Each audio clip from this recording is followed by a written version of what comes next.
पटियाला के रहने वाले कुलदीप सिंह को उसका दोस्त कचहरी लेके जाता है और अपने ही एक और दोस्त से मुलाकात कराता है। मुलाकात कराते हुए कहता है कि ये मेरे दोस्त हैं कुलदीप सिंह, इनसे बात करिए, इनसे मुलाकात करिए। जब बात और मुलाकात की थी तो उसने कहा कि तुम्हारा दोस्त मोटा बहुत है, ये नहीं चलेगा। इतना सुनने के बाद कुलदीप सिंह उसके साथ चला जाता है। कुलदीप सिंह को पता ही नहीं था कि आखिरकार क्या बात थी। कुछ दिन बीतते हैं। कुछ दिन बीतने के बाद फिर एक मोहाली का रहने वाला कपिल आता है। कपिल से मुलाकात कराई जाती है कि ये हैं कपिल, इनसे मुलाकात करिए।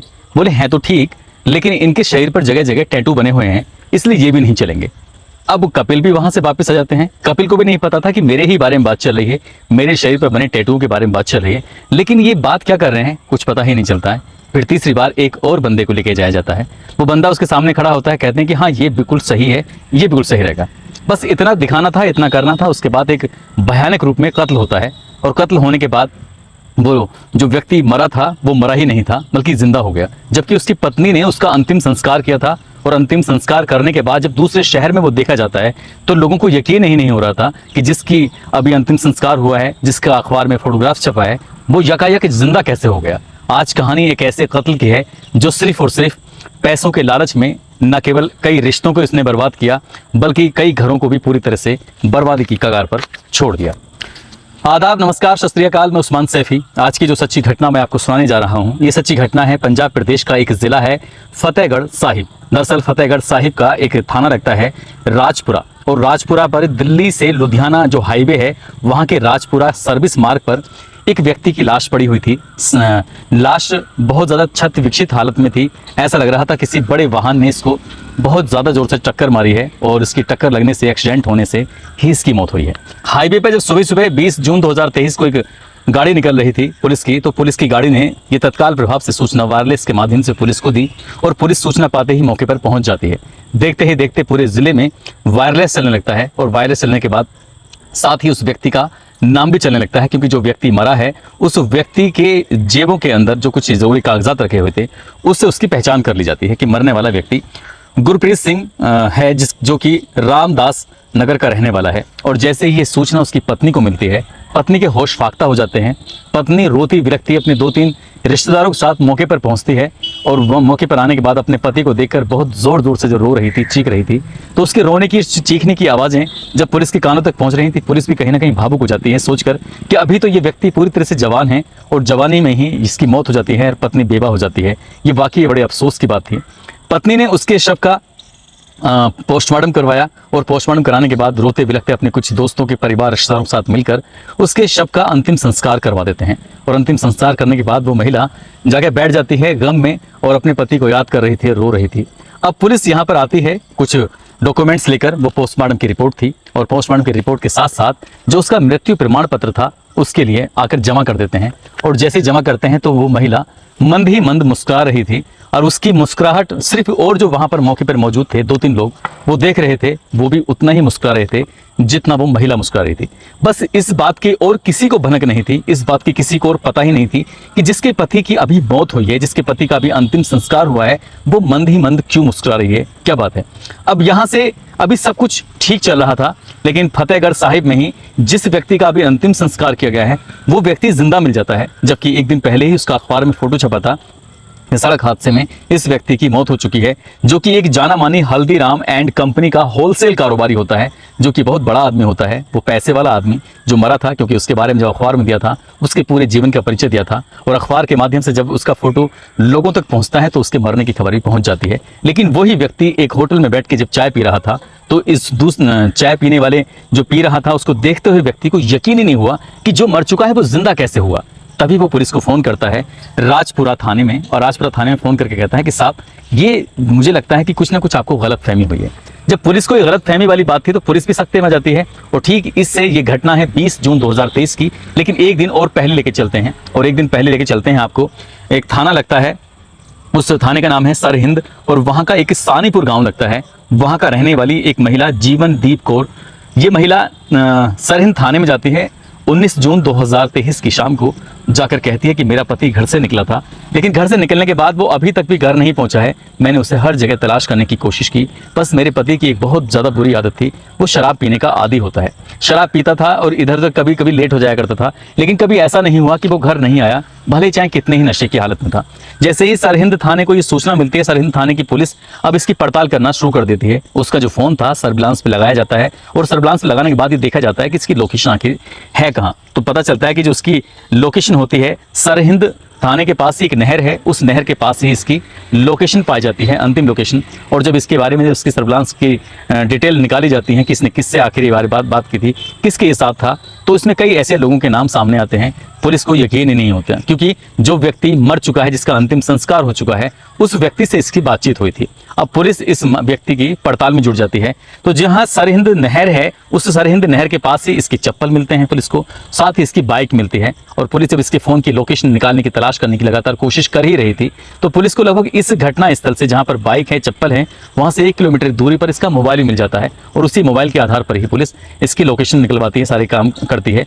लेकिन पुलिस को यकीन नहीं हो रहा था कि चप्पल वहां पड़े हैं, बाइक दूर है और 1 किलोमीटर दूर उसका मोबाइल वहां कैसे पहुंच गया, वो भी मोबाइल इसका बंद नहीं था। अब पुलिस इसकी जब तलाश में जुट जाती है, साथ ही पुलिस को जो इसकी बातचीत की मिलती है, तो गुरप्रीत सिंह जो कि 20 जून को मर चुका है रोड एक्सीडेंट में, उसकी भी लोकेशन इसी नहर के इर्द गिर्द होती है। उसकी पत्नी की भी लोकेशन निकलवाई जाती है, तो उसकी पत्नी की भी लोकेशन उसी तरफ होती है। और पत्नी और इसके पति के साथ साथ और कई ऐसे लोग थे जिनकी लोकेशन बिल्कुल आसपास थी, इर्द गिर्द थी। तभी मुखबिर से सूचना मिलती है, होटल में चाय पीता हुआ गुरप्रीत जब देखा जाता है, पुलिस मौके पर पहुंचती है और उस व्यक्ति को हिरासत में लेती है। क्योंकि जो घर वाले थे, इसके जो दोस्त होता है जिसका नाम सुखजीत होता है, जीवनदीप कौर की जो जीवनदीप कौर जो होती है, जो FIR दर्ज कराती है, उसका पति सुखजीत जो गायब हो रहा था, उसी के बारे में। तब उसका दोस्त जो होता है वो जिंदा है, लेकिन उसकी अंतिम संस्कार हो चुका है। पुलिस इस बात को लेकर बड़ा भ्रमित थी, अचंभित थी। तभी उस व्यक्ति को तलाश किया जाता है, आखिरकार तलाश करके ढूंढ लिया जाता है। पुलिस को जब मिलता है तो पुलिस से पूछा जाता है कि तुम मर चुके हो, तुम्हारी तो अंतिम संस्कार हो चुका है, तुम जिंदा कैसे हो। जब उसकी पत्नी से पूछा जाता है, खुशदीप कौर से, तो पत्नी भी इधर उधर की बातें करने लगती है। और पुलिस जब अपने तरीके से पूछताछ करती है, हालांकि पुलिस को ये सब करने में कम से कम 1 सप्ताह से ज़्यादा का वक्त लग जाता है, और ज़्यादा वक्त लगने के बाद जब पुलिस इसका खुलासा करती है तो वाकई बड़ी हैरानी होती है। दरअसल गुरप्रीत सिंह अपने बारे में बताता है कि वो हल्दीराम एंड कंपनी का होलसेल कारोबारी है, करोड़पति था, लेकिन कारोबार बेकार होने की वजह से करोड़पति से वो लखपति रह जाता है। लगातार उस पर कर्जा बढ़ता चला जाता है, और कर्ज बढ़ने की वजह से वो समझ नहीं पा रहा था कि आखिरकार करे तो क्या करे। एक दिन वो एक अपने मिलने वाले यानी राजेश कुमार शर्मा के पास जाता है, जो फोटो स्टेट की दुकान चलाता है। इसमें फतेहगढ़ साहिब में जो कचहरी होती है, साथ ही वो एजेंट भी होता है इंश्योरेंस कंपनी का। उससे बातचीत करता है कि मैं बहुत बड़ी समस्या में हूँ, परेशानी में हूँ, तुम मुझे निकाल सकते हो क्या। तब वो कहता है कि तुम अपना इंश्योरेंस करा लो, और इंश्योरेंस कराने के बाद कुछ ऐसी प्लानिंग करो जिससे क्या तुम्हारी जो पोस्टमार्टम रिपोर्ट है और तुम्हारी जो मृत्यु प्रमाण पत्र है वो मिल जाए। उसके बाद फिर मैं तुम्हें पैसे दिलवा दूंगा। 4 करोड़ रुपए का इंश्योरेंस कराया लगभग 10 महीने पहले। ये घटना जो होती है, ये होती है 20 जून 2023 को, और इससे ठीक 10 महीने पहले इन्होंने एक रूपरेखा तैयार की थी, एक इंश्योरेंस कराया था। इंश्योरेंस कराने के बाद आगे की प्लानिंग की थी, और इसके बाद सबसे पहले ये लेके जाते हैं यहाँ पर मोहाली के कपिल को और पटियाला के कुलदीप सिंह को। पटियाला के कुलदीप सिंह थोड़े मोटे होते हैं, इसलिए इनको रिजेक्ट कर दिया जाता है। और साथ ही मोहाली के कपिल जो होते हैं, इनके शरीर पर टैटू बने हुए थे, इसलिए इनको रिजेक्ट किया जाता है, क्योंकि शरीर बिल्कुल वैसा ही चाहिए था जैसा शरीर गुरप्रीत सिंह का होता है। यदि उसके जैसे व्यक्ति को मार दिया जाए, उसकी पोस्टमार्टम रिपोर्ट आ जाए और उसकी ही मृत्यु प्रमाण पत्र आ जाए, तो 4 करोड़ रुपए की राशि मिल जाएगी। ये सब कुछ चल रहा था प्लानिंग के तहत। तभी एक दिन जब ये अपनी पत्नी के साथ गुरप्रीत सिंह और उसकी पत्नी जो होती है खुशदीप कौर, ये बाजार में घूम रहे थे, तभी इन्हें वो व्यक्ति दिखाई देता है जिसका नाम होता है सुखजीत सिंह। और सुखजीत सिंह बिल्कुल देखने में वैसे लगता है, कदकाठी बिल्कुल वैसी होती है। तो उस दिन जाकर उससे दोस्ती करते हैं, और तभी पता चलता है कि सुखजीत सिंह को शराब पीने की बहुत ज़्यादा आदत थी। वो रोज शाम को शराब जरूर पीता था, लेकिन शराब कभी घर नहीं पीता था, ठेके पे जाकर पीता था। इसलिए गुरप्रीत ने सुखजीत से दोस्ती की, दोस्ती करके धीरे धीरे करीब आते चले जाते हैं। रोज वो फ्री की शराब पिलाया करता था, और जब लंबा वक्त गुजर जाता है तभी वो प्लानिंग करते हैं कि अब इसके मारने का वक्त आ चुका है।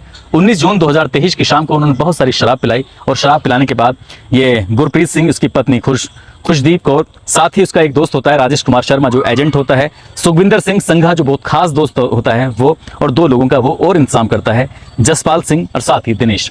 अब इस ट्रक का इंतजाम किया जाता है, और ट्रक का इंतजाम करने के बाद उसे शराब पिलाकर दिल्ली लुधियाना के जो हाईवे है उसका राजपुरा एक इलाका है, सर्विस मार्ग की तरफ लेके जाते हैं और ट्रक से कुचलकर उसकी हत्या कर देते हैं। और जैसे ट्रक से कुचलकर उसकी हत्या कर देते हैं तो उसके शरीर में जो अपने कपड़े बनाने थे वो पहले काम कर दिया था, अपना सामान देना था वो काम कर दिया था, और उसका सामान उसकी चीज़ें लेके इधर उधर फेंक दी जाती हैं। उन्हें लगता है कि ये नहर के किनारे डालेंगे तो ऐसा लगेगा जैसे इसने किसी बात से परेशान होकर अपने आप को नदी में कूद कर उसने खत्म कर लिया है। लेकिन उनकी प्लानिंग बिल्कुल सही थी। लेकिन कहते हैं कि प्लानिंग चाहे कितनी भी सही हो, कितनी भी सटीक हो, लेकिन क्राइम करने के बाद क्राइम कभी छिपता नहीं है। और इस कहानी में भी कुछ ऐसा ही होता है। ये कहानी पुलिस को वक्त जरूर लगा 1 सप्ताह का ऐसे केस को खोलने में, लेकिन जो भी जितने भी आरोपी थी सभी आरोपियों को गिरफ्तार किया। और गिरफ्तार करने के बाद जब उनसे पूछा गया तो इस पैसे का बंटवारा कैसे होना था, तो वो कहता है कि 2 करोड़ रुपए तो इस कारोबारी को जाने थे, गुरप्रीत सिंह को, जो कि मरने की एक्टिंग कर रहा था, और साथ ही इसमें 1.5 करोड़ रुपए जाना था सुखविंदर सिंह संघा को, क्योंकि बाकी लोगों का इंतजाम सुखबीर सिंह संघा ने ही किया था।